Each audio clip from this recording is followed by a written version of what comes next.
Hello, Bobby Torres of Frightbox recording here, critiquing subscriber mixes, episode 8.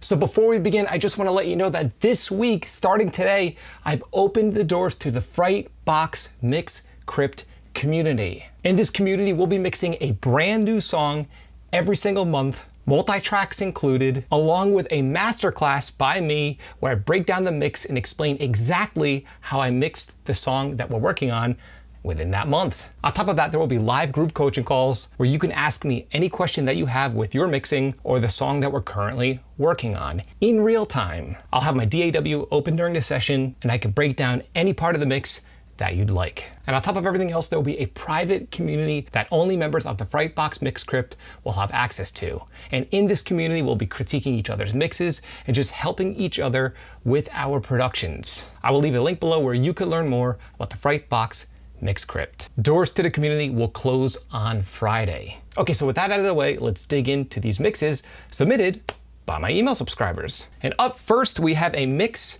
by Matt Thompson. Now, Matt sent me a mix a few months ago where he was having issues with his bass tracks cutting through, and I gave him some advice. And the advice I gave him was to saturate his bass track and blended a saturated, distorted version of just the mid-range to help his bass cut through. Let's see how he made out with this advice.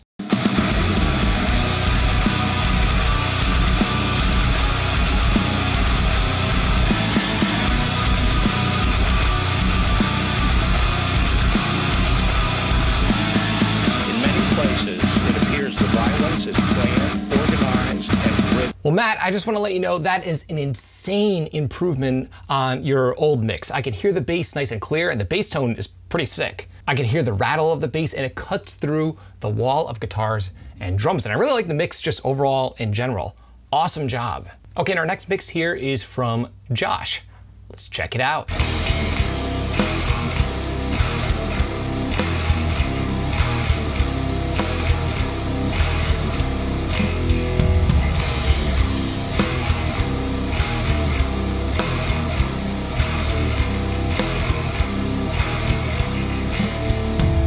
Okay, so Josh, you mentioned to me that you're having issues getting your mix loud enough, and I can tell you why right off of the bat.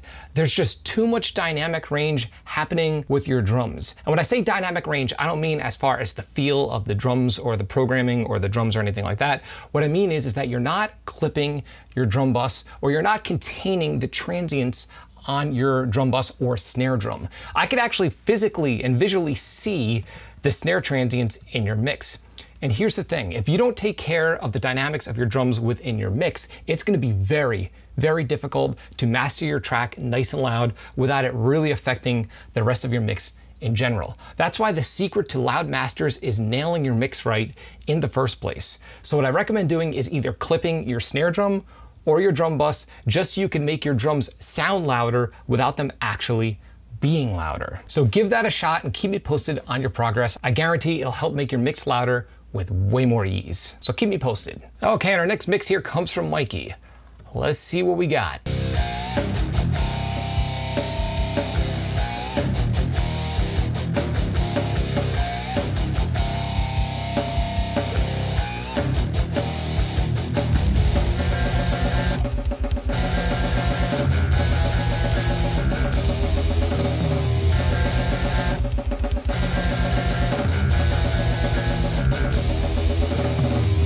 Okay, well, Mikey, first of all, I really dig the song and I like the guitar tone. I just like the width and the natural vibe of your mix. Now, you mentioned in your email to me that you're having issues getting your kick drum to cut through the mix. Now, just upon first listen, to me, it sounds like you're using all natural drums. And I hate to be the bearer of bad news here, but for this really technical, a lot of fast kick drums style of metal, there's a reason why pro producers use drum samples. Now, I'm not one of these guys that shuns drum samples, and I'm not one of these guys that, uses them all of the time. I use them when they're necessary. And I highly recommend blending in a kick sample with your live kit. That's gonna help your kick drum cut through. Because here's the problem. A lot of times people, when they produce themselves, will listen to someone that says to not use drum samples. But then they'll reference mixes that are using drum samples. So maybe that's what you're doing. Maybe you're referencing a mix that utilizes drum samples, because here's the thing, most modern metal productions have some form of drum sample happening, at least on the kick drum. And this has been the case since the 1980s. This is nothing new. So in order to get your kick to really cut through for this kind of music, you're gonna have to use a sample. And if you're using all natural drums, you're gonna have to hit that kick drum super hard and super consistently. So Mikey, I hope that helps, and keep me posted on your progress. I'm curious to know. Okay, and our next mix here comes from Suryati.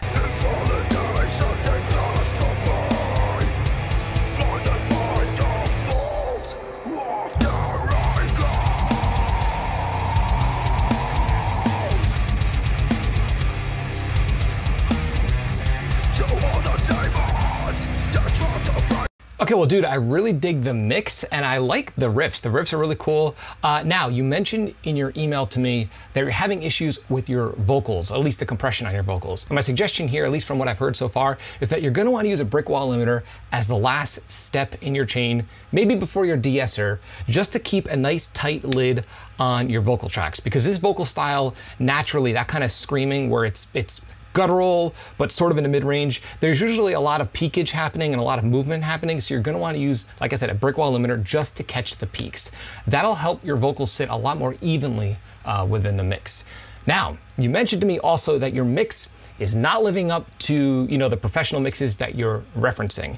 And right off the bat, the one thing that's sticking out to me is that I hear that something is out of tune with the guitar tracks. Either, I'm pretty sure the two guitars, there's slight tuning issues between the actual two guitars, but definitely in conjunction or compared to the bass. And here's the thing, details like that are the types of details that pro producers do not gloss over. There's a reason why they tune every 5 seconds in the studio. So that would be my best piece of advice here for you, is to just make sure you got your tuning down. And also, I hear a little bit of flamming between the riffs, which is cool, but if you're going for a modern, hard-hitting, you know, typical metal production, you're gonna wanna make sure all the riffs are 1000% tight. And if they're not performed tight, then at least edit them so they're pocketed against the drums. But again, that's my own personal opinion, if that's the style of production you're going for. So dude, thanks for your submission, and keep me posted on your future productions. Okay, and our next mix here comes from Jose.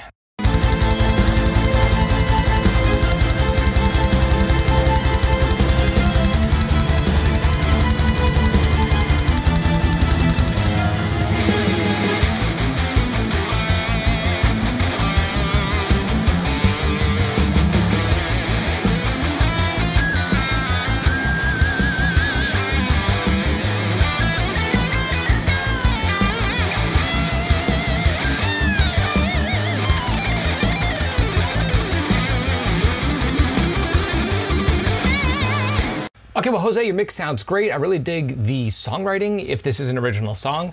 Great shredding as well. My main thing here is I want to hear more of the bass guitar. Maybe not so much the low end of the bass guitar, but definitely at least the mid-range of the bass guitar.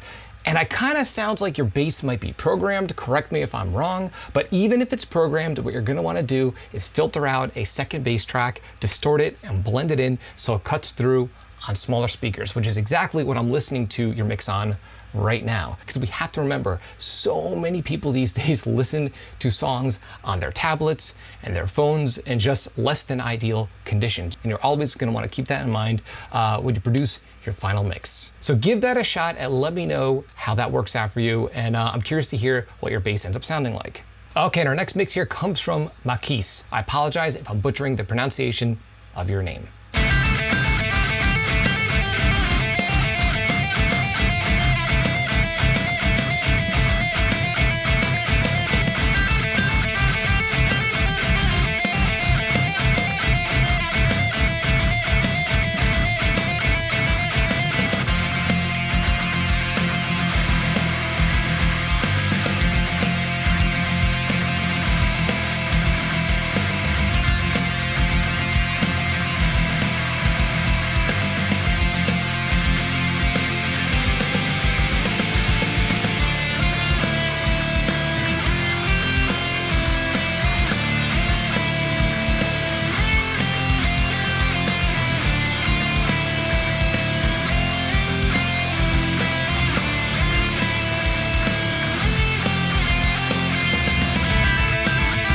All right, Marquise, great songwriting. And I really like the bass tone.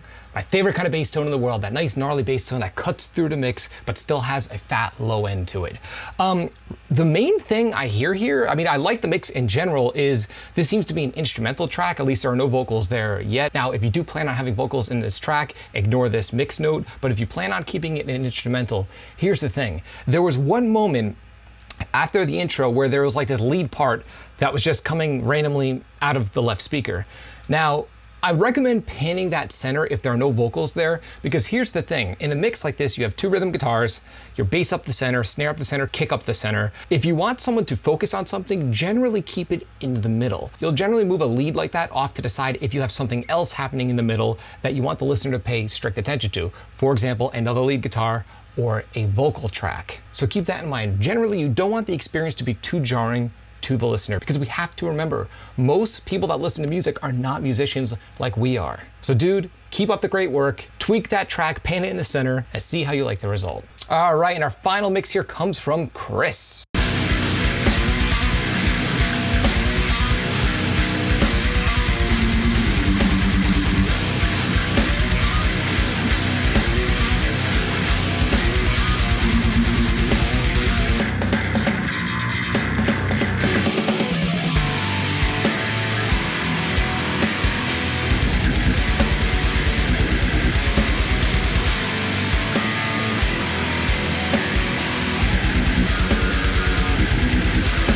I got so wrapped up into it, I forgot I was doing a mix critique right now.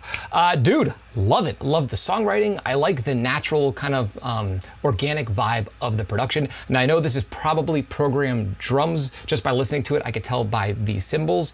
And the only note I have for you, at least upon first listen, is to just lower your hi-hat. That's the one thing that kind of took me out of it for a second. When the hi-hat came in, it was, super loud out of the left side of the spectrum. Remember, hi-hats cut through the mix so easily that there's no reason to jack them up, especially if someone's listening to your mix on earbuds. You don't want to have a high frequency, taking their ear off on one side of the stereo field. So dude, excellent work, and thank you so much for your submission.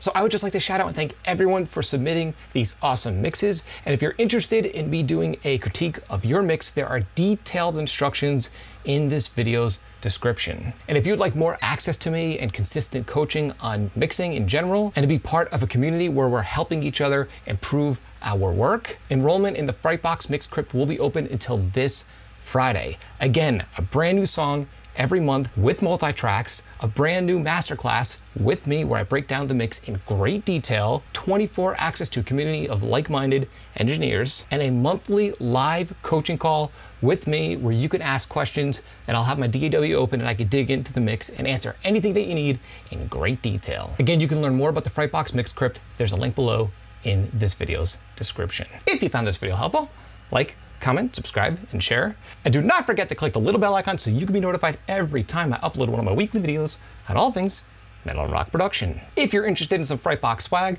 I've got t-shirts, mugs, and other cool stuff on the way. There's a link below to the Frightbox merch store in this video's description.